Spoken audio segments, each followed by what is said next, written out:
it's just organic conversation. You feel me, bro? So you chopping it up, we chopping it up already. It's gonna be smooth, bro. I appreciate it, man.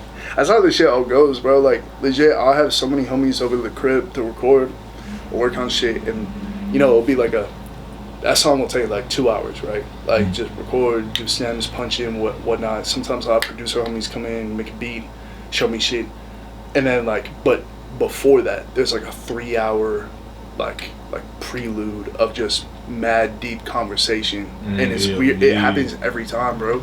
It's like I'm really not only just like the essence of a Midwest goodbye of like when you try to leave somewhere and like you gotta say by that like it's like you gotta reserve at least 30 minutes to leave like any place you go. But on top of that, like it's the prelude too that I'm good at of like when I start talking to people, it's like, oh yeah, like we were supposed to meet at 2 and now we're going into like 6 p.m. and you gotta leave because whatnot. It's crazy, bro. It takes up so much time. Time flies by. But, I mean, but if anything, that just goes to show that you're a people person. You feel me? Like the fact that like you can just, like you said, if you make a goodbye that long, bro, that still means that like both of y'all feel like y'all still had things to talk about. Yeah, man. Or like, you know, the chemistry was just that good, you know? Real. Well, and it's like that's why I love having conversations with people, because I get my energy from people. I can't realize this about myself. Like I went through a really tough patch 2022, 2023. And I really like closed myself off from a lot of people in my life, and that broke me. And I realized like, man, I need to like get myself out there. And I was always trying to find a reason of like, maybe it's because I'm not sleeping right, maybe I'm not eating right. Like, and it was really just like my roommate would come home. I'd always feel so like good after that because I had that human interaction. I realized, I'm like, oh man, it's because I'm missing out on everything around me, you know? And it's weird how like alone you can feel in a city where there's hundreds, thousands of people, and it's like, but you stuck at the crib because you don't want to leave, or you're in your headspace, and it's like, man, as soon as you walk out that door, like it's like fucking like the Simpsons theme song like starts playing and like shit, and like angels come through. It's like, man, like I feel the sunlight, it feels great. Like I really love like shit like this too, man. Like I live for this stuff. Because it's just talking to me is like a relief. Like besides this is like my only vice, but talking for me is like a weird like a release for me. You know what I mean? It's a weird thing. Just moving my vocal cords is just like enough for me to be like, it's an instrument. Straight.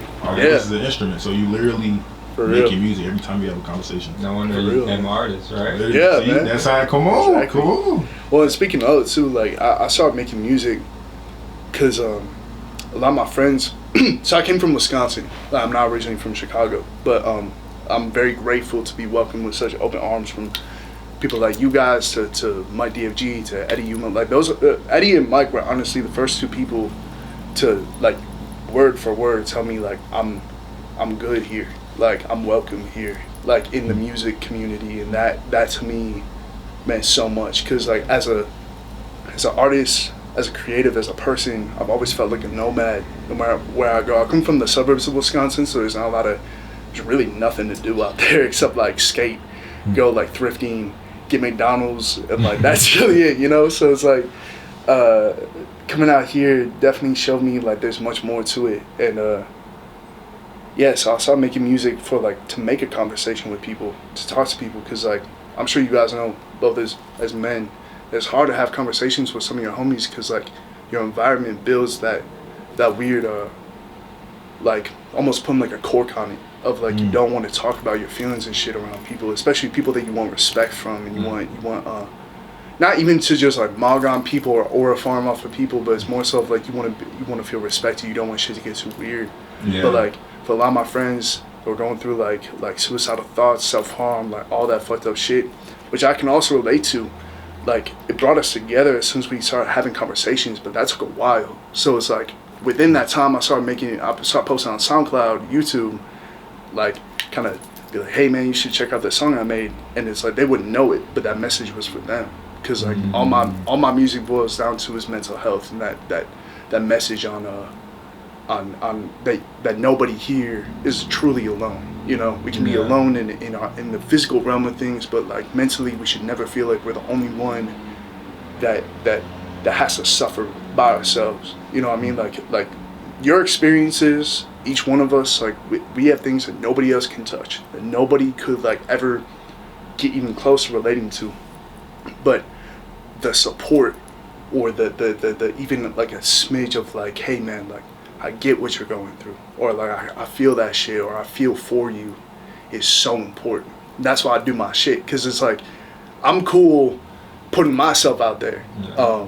And being vulnerable with myself, because you can laugh at me or you can be like, that's some bitch shit, but like, I already know that like I'm putting myself out there.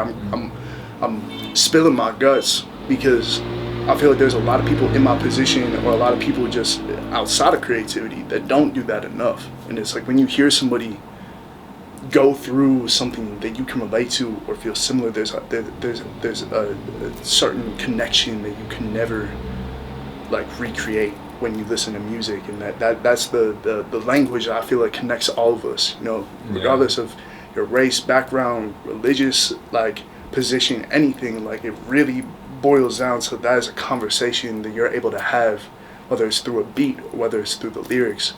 And I find that shit absolutely beautiful. That's why like I feel like Chicago is so awesome, because like we have this community due to creativity, and that allows for that outlet to create healthy mindsets, healthy ambition, you know, like because a lot of my friends out here don't have it so sweet, and it's like it sucks, but as soon as they put the microphone on, or they turn on that camera, they become a different person, and it's like it's beautiful to see, bro. Like it really gives them a hope, you know. One of my homies just literally moved out of he was down by 63rd, and he was still streaming every single fucking day. Like he couldn't get outside because it was kind of hot out there, but like he would still be grinding all the time, and that was his outlet. That was his time to be like, you know what, like shit's fucked right now. I'm not where I want to be, but like now he's living downtown, and I'm so proud of him. But he was able to take what he had in that moment, in streaming and making music, and because he's a jack of all trades. He does everything. That was his outlet, and I saw that shit. I'm so proud of him, and I feel like that just seeing that shit even is just a representation of what creativity does to somebody, and the opportunities that unfold through that. So yeah. I mean, bro, you definitely seem like a hella positive person, bro. Like yeah, like the energy is for sure felt. Is great. Shit, would you say you pretty much have kind of like carried this with you like throughout most of your life, or like would you say that you kind of got through this place through, you know, making your music and kind of learning more about yourself? So to be completely honest, as a kid, I can't complain, bro. Like I count my blessings every day, because you know I always had supportive parents. I owe everything to my parents, because like my mom, you know, she came from working like 3 jobs right out of high school, didn't go to college. That's why like when I graduated this past May, it was a big accomplishment for me, but also her as a mother, to see me walk up on that stage, get my degree. And my dad, you know, also worked his ass off. So it's like they were always people that no matter how hard they worked, or no matter what they had going on, they always made time for people. So I always had people in my life that I had to not show a front to, but like I didn't understand what like being introverted was like, because I always had adults around me who were expecting me to shake that hand, to look them in the eyes, have a conversation, and through that, and through the support of my parents, through my friends and shit, like I really was able to, you know, kind of develop this idea that, you know, people need that sometimes. And I'm big on self-sacrifice, like not on any like bullshit, or like I'm like the fucking golden child or nothing. I just like, I think that, you know, for me, I went through a dark period of time in high school where I was like always pissed off at the world. And like my first few projects, I made like screamo music, like scream rap, like Scarlord, X. Like they were big like inspirations to me. X, big one. And yeah, that like I was always pissed off, but I realized I never benefited nobody. You know, like that really kind of brought them down to my level. But then whenever I was like positive around people, I gave them the time of day to like, hey, you have my attention, you have my support. There was a light that flickered in that, and I realized like, you know, no matter what I'm going through, because I go through shit every day, just like you, everybody else. Like we all go through shit, but it's like if I can take the time to just swallow my pride, you know, buck up and just like leave that shit up here and be able to like give you my attention, give you my presence, give you my positivity, like that to me means more than just bringing you down to my level or telling you like I don't give a fuck or like fuck you, you're the other side. Like I'm really trying to have, my goal is to be on my no enemies arc. I don't know if like you guys watch the like on some Vinland Saga type shit, like Thorfinn. Like I'm not trying to have no enemies, bro, because I went through that period where it was fuck the world and fuck everybody, and I felt violent, I felt angry all the time, I like snap at my parents, I cut people off, like, and from getting close to me like that, and I realized that that's not how you do shit. That's why I have this tattoo right here. This I'm a big fan of One Piece. Like I started watching that shit junior year of high school, and that changed. I kid you not, as corny as it sounds, that shit changed my life through that show. Cause this character Luffy, that's why I call myself like the King of the Pirates. I'm on my King of the Pirates type shit. Thank you. I watched that anime and that made me that woke me up, and that made me realize like how I want to strive to be like that. That I could be this brooding, mysterious, cryptic dude who's always like, you know, trying to get a reaction out of somebody in a way that's like, you know, here's this line. But to me, like Luffy as a character and One Piece as a show showed me how important like being there for your people are, and like fighting for that shit all the time. So like that positivity, I also am inspired by like Luffy. I'm inspired by my parents. I'm inspired by the other people in my life, because you know, I wouldn't be here today if it wasn't for music. I wouldn't be here today if it wasn't for my family, both like blood and non-blood. Like it's really down to it of like support has taken me so far. And like, again, I have a lot of friends in my life who didn't have it so sweet. And it's like, if I tell them, yo, I'm proud of you, bro, they kind of shove it off. They kind of brush it off. I'm like, man, I don't care how many times I gotta tell you. Like, you gotta realize like you have my support, and you should feel proud of yourself. And that showed me too of how good I have it. You know, I can't be a crybaby all the time. I can't be, you know, even though I make depressing ass music, I can't just be sitting here being like, what was me? Because like, at the same time, there's always somebody in my life who's going through shit way darker or way harder than I am. So it's like showing up for them and being positive for them is why I'm here. You know what I mean? And that's why I feel like is, whether it's God or the universe, like that's the mission that I've been given through just as a person, but also as an artist, is to be that people pleaser sometimes. I try my best to do that. So yeah. Taking a step back and kind of reflecting on, like you said, like your earlier days when you first started music, right? You said you was being on like the screamo bag, you feel me, things like that.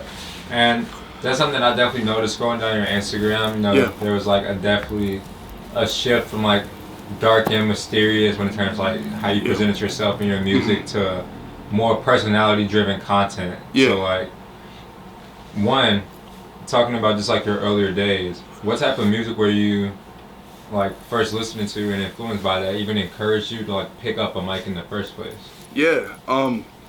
Bro, honestly, and like this is like way out of left field, but 21 Pilots was the first band. Oh my god, bro. Cause I had a friend, I have a friend, she's still my homie, we just haven't talked in a bit, but her name's Trinity.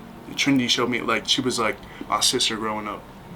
We went to like elementary school together, and then, you know, come time middle school, emotions and hormones are changing. You start to get really like sad and shit in your feelings. So I became an emo kid. Like I legit had the fringe. I have curly hair. I would always like straighten that shit before school. I'd wear like skinny jeans all the time. My wrists would be full of like fucking wristbands, like Pierce Veil, all that shit. I lived at Hot Topic. Like I did. And 21 Pilots was that band that like, no matter how bad I felt like I fucked up, because I had a weird, I still kind of have a weird relationship with religion a little bit. And no disrespect to nobody's beliefs. I really envy that full-heartedly. I was just like, I really felt like at that point in my life, I didn't really have anyone to talk to about some really dark shit that was going on in my brain that I was afraid to tell people out loud. And so music, like 21 Pilots was that band that like showed me like it's okay to be fucked up. It's okay to have these mental issues. I'd always beat myself down about it. So that band really inspired me. And so what I basically did, like I think I either had a conversation with myself in my head or out loud, but I told myself like, why not? why can't I do this shit? And that band really taught me to do so. And then how I got into like rap and shit, cause like basically my mom, she was Green Day and pop hits. She worked in radio, so she was really into like punk rock, but she was also in like more pop music. But she showed me a wide range of stuff. And my dad, being from a small town in Wisconsin, first song I ever learned was Folsom Prison Blues by Johnny Cash. So he would always have Johnny Cash in his truck. And but at the same time, like after every family dinner we had, he'd always show me like Michael Jackson, MC Hammer, like all the greats and shit. Like even if it was just like somebody as goofy as MC Hammer, like he really kind of showed me like 80s music and like Led Zeppelin, AC/DC. Like he showed me music videos. And I think at the time when I was a kid, I'm like, man, I'm just trying to go watch cartoons in the other room. But like I look back and I'm like, he made me sit down and watch a music video, and I loved it because like it was like I was able to see music like on a visual scale. And it wasn't until I started getting into music myself and creating my own playlists and downloading shit on iTunes and stuff. I was like, man, let me pick and choose. It's like when your parents buy you like clothes and shit, like when you're real little, and then it's like, nah, man, I'm ready to like buy my own shit now. You know what I mean? You get that first job, you get that first paycheck, and it's like, nah, I can get my own shit. So, but yeah, so another thing is one of my favorite stories. This is how I got into rap music. Very unorthodox, very because I didn't really grow up. My mom played like Eminem and shit, but there wasn't really a lot of rap music in my life until I went on a field trip before I went into high school. And we were going to Washington D.C. and I was gonna be living like dorming with a bunch of or staying at this hotel with a bunch of my friends who I played basketball with. And they were like we were all sitting in the back of the bus, being cool kids and shit. But I was being emo and sitting by myself, but I was overhearing the conversations. And on that bus ride from the school, I remember sitting in the school parking lot, ready to leave. They talked about 21 Savage, talked about Quavo, but they talked about Lil Uzi Vert. And so I was like, okay. And I heard that name, I'm like, that's cool. And they're talking about EXO Tour Life. And they're like singing like, all my friends are dead. And I'm like, oh, that sounds emo. Like that sounds like something I could like vibe with. So the first like rap song I ever went out of my way to really like listen to and like was EXO Tour Life. And that kind of showed me, and I saw like Uzi with the pink dreads and the pink hoodie and shit, and I'm like, man, this guy is dope. I started listening to his discography, and because I always kind of had that mindset that like rap music, the shit that I heard on the radio was all about like partying and shit, kind of like that flex culture. Yeah. And me being the sad kid, I didn't really like get anything out of that, so I didn't really feel it. But when I heard that Uzi song, I'm like, okay, like this is emotional. Yeah. And then in the recommended on Spotify, like the fans also like, I found X, and that was the straw that broke the camel's back. Like I legit. Like I listened to Looking for a Star and that's when Revenge and EXO Tour Life like dropped that same weekend or something. And when I found X and I found his like incorporation into like alternative rock, screamo, and rap, I'm like, oh, this is the shit I want to do. When I got back from that trip, all like XXXTentacion type beats, and I started how to learn how to have a flow, have a rhythm. From there, I'm like, oh, I don't want to buy beats off of people. Like, I really want to put this shit out on DSPs and make money from this. So I taught myself how to produce, and I owe Suicide Boys that. They're a huge inspiration to me. So that was like a big thing, production-wise. So that's kind of how I learned to do that shit. So the screamo background came from like my cousin showing me Of Mice and Men, Slipknot, Korn, Deftones as a kid. And then I wanted to meld that in with like the hip hop stuff that I was getting introduced to at such a, like I felt like late to the game, but I was so excited. It was such a new thing, so I ran with it. Yeah, and I wanted to combine both those things because I was inspired by these artists who genre bended. He didn't like stick to one thing. So yeah, that's definitely my two big Suicide Boys and X and 21 Pilots. Those are my big three for sure. Yeah, like, there we go. And Tyler the Creator. For sure. Mount Rushmore. Yeah, man, for real. Those are definitely my up there. Definitely my up there. Yeah. So tell me about your process when it comes to promoting your work. Yeah. and tell me just about Def City Tapes. As to me, that looks like from your page one of your first works that you've released. Yeah. So the promotion has changed a lot. I think it's really down to environment for me, because when I was back in Wisconsin, like I said, like I wasn't really around a lot of people doing the same shit I was doing, and you know, it was through my friends from high school and my friends I made online that showed me like, yo, like you should post about this, you should create a community around this, and we created our own community. We the first collective I was ever a part of that I still like rep on the low is Certain Evil. That's what we called ourselves. Like again, back into that screamo emo music. Like that was what we decided to call ourselves. It was, first it was like Hellboys, and then it was Certain Evil, then like Grime Cult.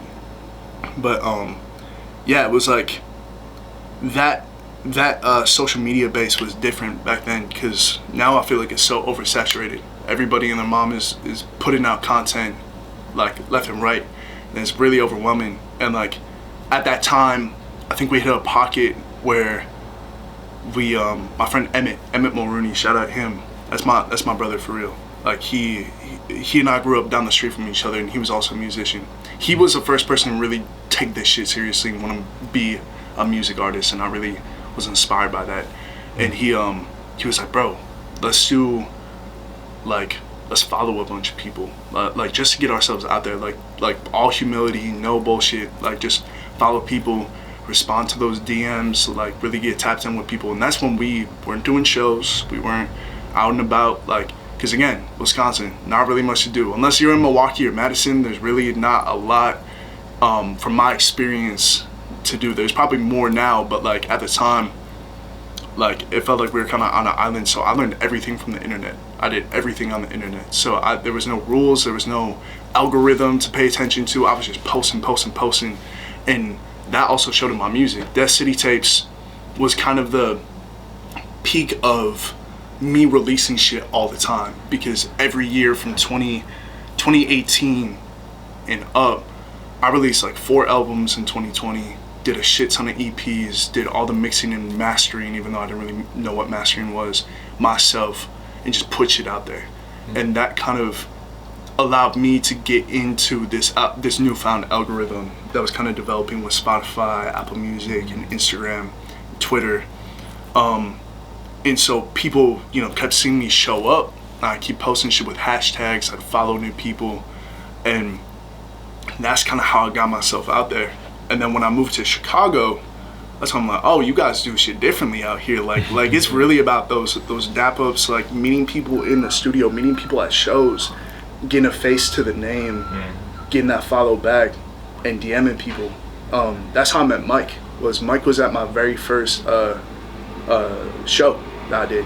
Shout out False Publication. They were the first group to be like, yo, let's do a show. They were one of the first people to be like, let's have you on. And I was scared shitless because I never performed before, didn't know what touching like a mic was like in that regard, because I'd always done shit by myself in my dorm room or at my parents' place in my closet. So it was through that I'm like, okay, let's guerrilla market this shit on the street. Let's do this shit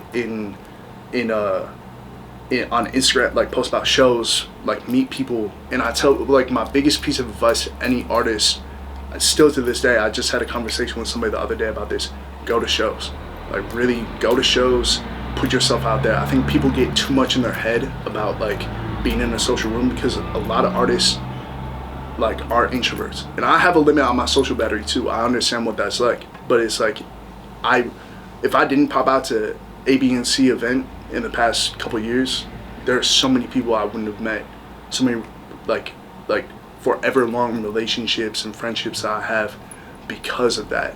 So the marketing has been pushed from a gradual like global scene to now kind of, I took more time to build up my recognition as an artist and as a person in Chicago, but I realized how much I kind of left behind taking a step away from the internet. And although social media sucks a lot of the time, I'm trying to push myself more to be dynamic on there. And like TikTok, even though I don't like TikTok, I still post there as much as I can, because I've gotten people just like being like, yo, I'm adding this to the playlist, and I have no idea who they are, and having that feeling again like brings me back to this nostalgic feeling of like, yo, this is so, using the power of the internet, man, but also like don't take for granted the scene that's in Chicago. Like there's so many people that I've walked by that I've said what up to, they give me the follow back, and it's somebody with like 30K followers and up. Like there's so much, you never know who you're gonna run into at these shows and shit.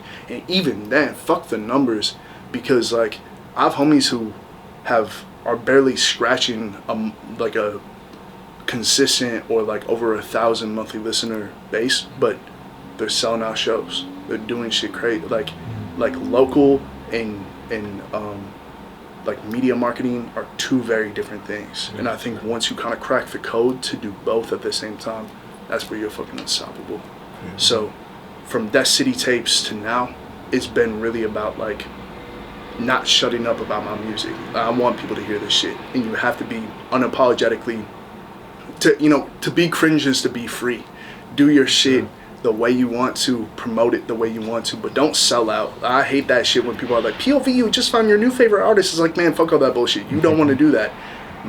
Go hit up a homie who has a camera, who has a talent for like, or if you want to do it yourself, and just go film something, go do something, because now it's all about visual shit. That's why the artists like Netspend are like blown up, because they got that Kurt Cobain look, they got that like fucking like aura, and it's like, I don't really, Netspend's music, like I see from a subjective point, is like artistic in itself. It's not my cup of tea, but I have respect for it. But what the image of how you convey yourself, especially on social media, is huge. Yeah. So it's like once you get the outfit in, once you get like the style in, like really sky's the fucking limit. What's up, bro? It's all good, man. You chilling? My name's Danny, by the way. What up, Danny? My name Moo. Nice to meet you, bro. Appreciate you. Yeah, man. It's cool. Guest appearance tonight. Hell yeah, bro. Hell yeah, man. We honestly having a conversation, bro. This is an interview, but this is also just like a full-hearted conversation, man.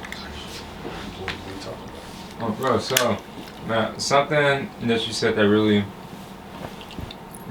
perked my ears up was the difference between like that local market, right, and then like the social media market. Going, just doing a deep dive on your page, like once again, bro. I see you have a song called Risk. Risk has around how many million listen streams? Yeah, it's got like 28 on Spotify. 28 million on Spotify, brother. So, how do you kind of that is, right? That's crazy, right? So how do you kind of deal with, having that seemingly commercial, quote unquote, success of like one of your songs, right? And then still being like artistically free in what you create and not kind of focusing on the numbers after having success like that? Yeah, I think Risk. So something that I pride myself on that song isn't just like because I promote it. And to be honest, the story behind that song, which is what gets into the answer to your question, is I made that song. I had like 3 really bad weeks in my life, like back to back, where I felt tremendously sad. I was going through a lot, and I was a kid, so like at that time, like there was a lot on my shoulders, and I was listening to Bound 2 by Kanye, and I was like, man, like I really fuck with this beat. Let me sample it. Let me make something out of it. And I was in my closet at my parents' place, and I just started writing to this shit. I'm writing it, I record it, it all kind of is a blur, but I remember after it, like crying, listening to it, legit like bawling my eyes out, because I took those 3 weeks, everything that was built up, everything that I was kind of keeping within myself, and just poured it all out on a song. And although that's not my best work, like I've grown so much more as an artist since then. That message is something that I'm so grateful that has gotten 28 million listens. Yeah. Because that has helped a majority of kids, adults, whoever needs that message, And yeah, I mean, like that meant the world to me. And like, you know, the commercial success is dope, but also the DMs I've gotten to this day of like the comments I get on the YouTube that aren't just like, oh, we want to hear like the instrumental, or oh, we like Kanye's version better. Like besides the hate comments, like all the other shit, or the open-ended comments I should say, is that like so many people are like, yo, this song helped me, and that to me is more than any paycheck could ever match that feeling, because that's the goal at the end of the day. Like I was telling you guys, like my goal is to make sure that nobody feels left out, nobody feels alone. So, you know, I actually one of my best and greatest achievements as an artist is somebody DM'd me when I was like 18, and he sent me a picture. He got a tattoo of the cover on himself, and he sent me that, and I'm like, I looked over at my homie Joe, who was living with me at the time, and I'm like, bro, I can't quit now. Like, no matter what I do, I can't quit. This dude has a section of his fucking body dedicated to me, like, and this song, and that was one of the parts where I realized, like, man, this is something greater than myself. So, yeah, but the commercial success of that song and dealing with the aftermath of that is really just, you know, staying humble. And I think, like I said, like 2022, 2023 was a really tough time for me. And I think I kind of stopped paying attention too much of that momentum. And so, you know, there's not a song right now that has hit that same height yet, but I already know there's so much more potential for all this shit, for the new shit I have coming out. And also, I think so many people get discouraged of like, they drop a song the first week and it does like shit. But like, I remember when I dropped Risk, like behind the scenes, I dropped a YouTube video and a Instagram video. I dropped it on SoundCloud. Same homie, Emmett Mulrooney, hit me up. He's like, bro, like he told me, he's like, man, you could really, like, this is getting some traction online. You should really post this on Spotify. And I was like, yeah, I don't know. And he's like, just do it. And so I remember it took a week or two. Someone was doing okay. And then I remember I came to a school like on a fucking random weekday. I sat down on my desk, pulled up my Spotify for artists just for shits and giggles, and I saw 1,000 views in a day. I saw that shit just, and I'm sitting there in class, about to hear some, like, you know, my teacher isn't even ready yet, and I'm just like shaking in my fucking seat. I'm like, holy fuck, what did I just do? What happened? It's like God just like granted me something that was special, and I didn't know, like, and I had to sit there and just like listen to a lecture for 3 hours, having this shit in my brain, or not even 3, like hour and a half, whatever. I just had to sit there and like pretend like this wasn't happening, but it was. And since then, that song has gained traction. So my message to that is just like, don't let numbers or the first instance of you releasing music discourage you from continuing that, because it took time for me to build up what I built up. It took time for me to get that kind of following, to get those streams, to get that notoriety, whether it's online or out here. And it's like, you have to be patient, but you also have to be hungry for that shit. You can't just let that shit go. And I've also seen people, as well as myself, get to a point where it's like, oh, I'm chilling, I'm gonna take shit way too hard, and then you start to see that dissonance again. So it's like, you always gotta be on your shit as an artist. You can't just limit yourself to like, oh, I have a #1 hit, now I can just dip off the face of the earth. Like, I'm not Frank Ocean, bro. Like, I can't afford to do that, and I never want to do that. So it's like, for me, that drive, that like the promotion, all that shit comes from this idea that like, this shit could be gone in a day. Like, I really gotta stay on my shit, and that's my biggest goal as an artist, is to keep on my ass, and I have fun with that. I'm a workaholic at heart, so it's like, I'm always, okay, drop the album. The album I'm having come out this month, I'm already working on the next album after that album. So there's already demos in my fucking phone about shit that's probably gonna come out like next year, you know what I mean? So I'm already like 10 steps ahead of myself, and it's like, you really have to stay on that shit. So I could have saw Risk's success, made Risk 2, made Risk 3, but it's like, nah, like, let's keep building. Let's keep like pushing myself and not try to be so surface level with people. through my music, and I never want to be a one-hit wonder. I just want to keep building up. So until whatever next song hits 28 million and past that, I'm excited for that. And I'm glad how you said whichever one hits next, because you know there's going to be another one. Yeah, man. Shit, we know it too, bro. Thank you, man. No, definitely super grateful, bro, that you were able to, come through, talk with us today. For the people at home, where can they find you and your music at, bro? Yeah, so I go by GREYISHERE, GREYISE, or ISHERE. And I also go by GREYISHERE 444 on Instagram. That's probably my biggest platform that I try to talk to people and create that community. Before anything too, like my message, also if you don't mind me putting this in, my message to anyone watching this, you are not alone. Keep that shit up. Believe in yourself. Be your biggest cheerleader. Don't let nobody take your shine away. And always keep fucking shining. You got this shit. Grey's here. So, yeah. Boom. That's perfect. That's perfect timing. That's perfect timing. Like, hey, man.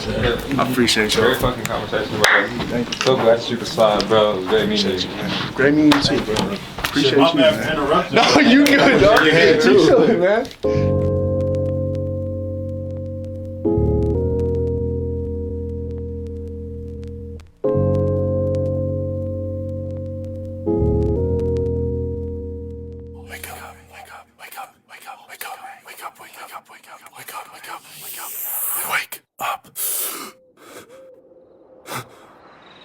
November 14th, 2025. I wake up after what feels like ages alone with the trees. Faint images of a wet landscape shift across my mind. Purgatory is what I think I called it. But that place, it just seems so far away now.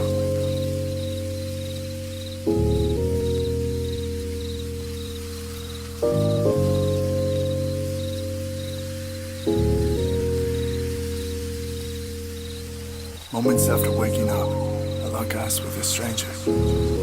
He's holding nothing but a sword. He says nothing. The wind is the only thing that breaks the silence between us. As I get up, I half expect him to plunge that same blade right into my chest. That is, until he tells me, a lot has changed since we last heard from you. It's time to come back. The season of Grey is here. Where